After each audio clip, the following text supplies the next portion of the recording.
interpreters here at Old Fort Niagara, and we're going to talk a little bit about rations today. What are the soldiers who were stationed here eating during their time here at Niagara? And one thing that's important to remember is that just like in today's military, the military in the 18th century, no matter what country they're hailing from, they're going to be providing food to their soldiers. If you sign up to be in the military, you are going to have a meal every day that's provided for you. And what is chosen to go into that meal is chosen very specifically and very purposefully.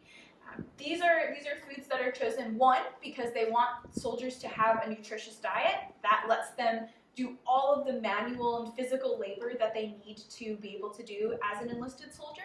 And two, it's food that can be transported pretty easily. That is important because for the British military, for example, if you are a member of the British military in the 1700s, you are going to be eating the exact same diet no matter where you're stationed, be it here at Niagara, be it out in India or down in the Caribbean or even back in England. They're shipping the same staples everywhere around the world, and so that plays a factor as well into what they're choosing to eat. One of the first things, and pretty much the main staple of the soldier's diet, is dried peas or dried beans.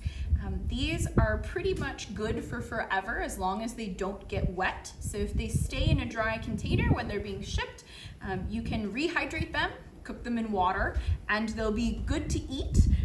They're a great source of calories, and they're a good way to fill up your stomach as well. Along with the peas, the soldiers are also getting a chunk of salted meat. Usually it's pork, like this. But sometimes it's substituted for salted beef if they're really in a pinch. And again, this is something that can be shipped and will stay fresh for a long time. The meat cuts are coated in salt and packed into a container with salt and water, and the salt kills any bacteria that are inside that would cause that meat to rot. And so the meat will stay fresh, even if it's in a barrel for 6 weeks, 8 weeks, it'll still be pretty edible by the time you get it as a soldier. Finally, one of the other main ingredients and one of the other main things that's being shipped out to soldiers is flour. And it's being shipped out as just flour, but pretty much immediately it's being turned into bread. So loaves of bread like this. The British military is allotting each soldier 1 pound to 1.5 pounds of flour every day, which makes a pretty substantial loaf. And bread is another really good way to fill yourself up and to make yourself feel full. It's also very calorie dense. You've got a lot of energy for drilling and for doing any kind of manual labor that is required of you. So these 3 things are a very excellent diet. They are going to keep you healthy, they're going to keep you sustained, but it's missing something pretty important, and that is vitamin C. If you go for long enough without ingesting enough vitamin C, you'll develop a disease called scurvy. Scurvy is a huge problem in the 18th century, and like many diseases, if you don't take care of it, if you don't treat it, it will end up killing you. But there's a very easy way to make sure that you don't get scurvy, and that is to eat fresh fruits and vegetables. So things like carrots, potatoes, onions, all of these kinds of things, they're very easy to grow. They last for a very long time. And the soldiers here at Niagara, they would have had a garden, or multiple garden plots most likely, filled with things that they could harvest and eat to get that vitamin C that they desperately needed.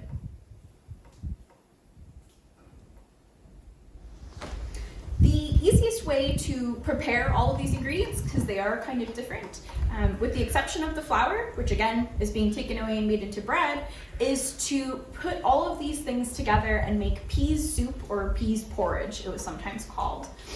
So I'm going to just kind of get this carrot ready to go. I'm just going to peel it really quick. But all of these things can be cooked in water together, and the way that the soldiers are preparing this food is kind of interesting. So instead of each individual soldier receiving his rations every single day, what the military does instead is they break the soldiers up into groups called messes.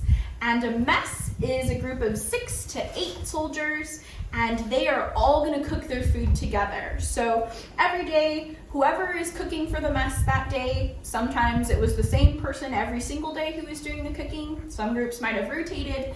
Either way, whoever is doing the cooking for the day is going to go and collect all of the rations for their mess group. So they're going to get all of the food that's allotted to the 6 to 8 guys in their group, and they're going to cook that food for their mess group. And this is a money-saving measure, primarily by the military. If you let your soldiers cook for themselves, you don't have to hire a cook, so you don't have to pay anybody to do it. And you also don't have to build a central place for all of the cooking to be done for everyone. The mess groups can just cook in their own barracks, and that's where they'll eat as well, because the mess groups were living together. It's a pretty ingenious idea. Not only are they saving money, they're also helping to make sure that the soldiers are not going to run away. If you are eating your meals with the same people every day that you live with, you probably, or at least hopefully, will have a little bit of camaraderie. You'll have friends, and if you've got friends, you're probably not going to run away or be as likely to run away as someone who is feeling isolated or who doesn't have a community that they feel like they belong to. So we've got some carrot there. Now I'll switch and do a little bit of potato. The potatoes are really mostly being eaten by British folks in the 18th century. Potatoes were not a super popular food actually for kind of a long time. So the potatoes would have really not been eaten by the French soldiers who were stationed here.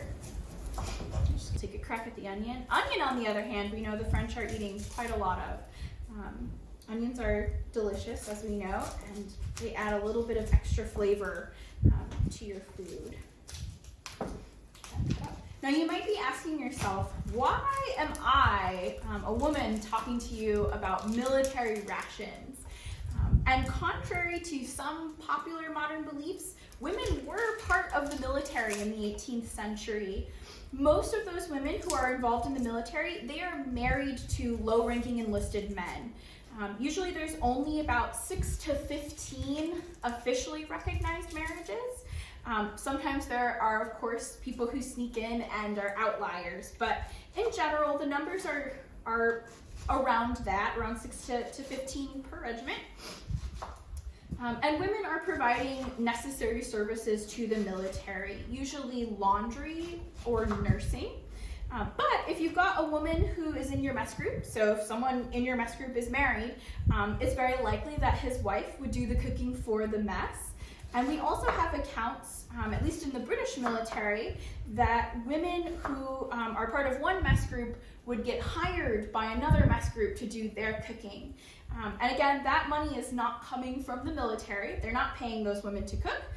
It would have to be the people in the mess are pooling their own wages to pay her to cook for them. Women are also drawing rations, as it's called. So for whatever a man gets, women are going to get half of that same amount, and any children that are part of that family are going to draw a quarter of whatever the man is getting. So everybody gets to eat if the military recognizes you as an official part of the community.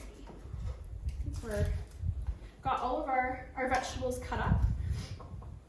So I'll throw them in this nice pot here. And we'll get those going because I have some peas already on the fire back in that pot. Put a little bit of water on it.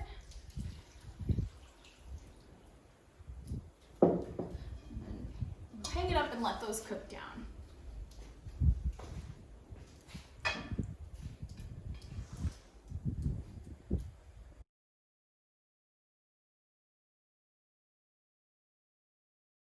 So now that everything has kind of cooked down to a more edible consistency, we're gonna pull some out. So this is, again, peas, some cut up salt pork, and then those vegetables that you saw me throw in before. And soldiers are definitely able to purchase spices and seasonings, so things like salt or pepper, cayenne, cumin, any of that kind of thing that they want, they're able to buy it and they can use it in their foods. And just like us today, people in the 18th century, they liked to have food that tasted good and that was interesting and flavorful. So definitely something plain like this can have a little bit of something else added to it. Those extra spices, of course, would have to come out of their own paychecks. But again, if you're cooking dinner every day with 6 to 8 other people, you've got a little bit at least of spare income that you can all pool your money together to make something a little more tasty. And of course, you might eat this with a spoon. You might choose to cut up your bread and mix that in with it, make it a little bit thicker. Or I've seen some people when they're eating the very smushy peas like this, that they'll spread it onto the bread and eat it like toast. So however you're wanting to eat it, that's how you're going to do it. But along with these things that are being given to you, or things like the gardens that are here, sometimes soldiers were also going out and foraging for wild things. So sometimes wild fruits like blackberries or raspberries that you can find, those are always a delicious addition to a meal. Around here, we know that the French were going out and looking for wild game, birds, other kind of critters that are around here that you can add for a little bit of extra different protein. That's going to be part of your meal. So all of these things, they kind of add up to a diet that, yes, probably is boring if you just take it at face value, if you're only eating just your peas, just your salt pork, and just your bread every single day. But if you add in those things like the fresh vegetables, if you add in those things like the wild game or the spices that you're able to purchase, you end up with something that is not only healthy and will help you to continue to do your job, but also is delicious and sometimes kind of interesting. Thank you for watching. Keep your eyes out for more videos on our Facebook page and have a good day.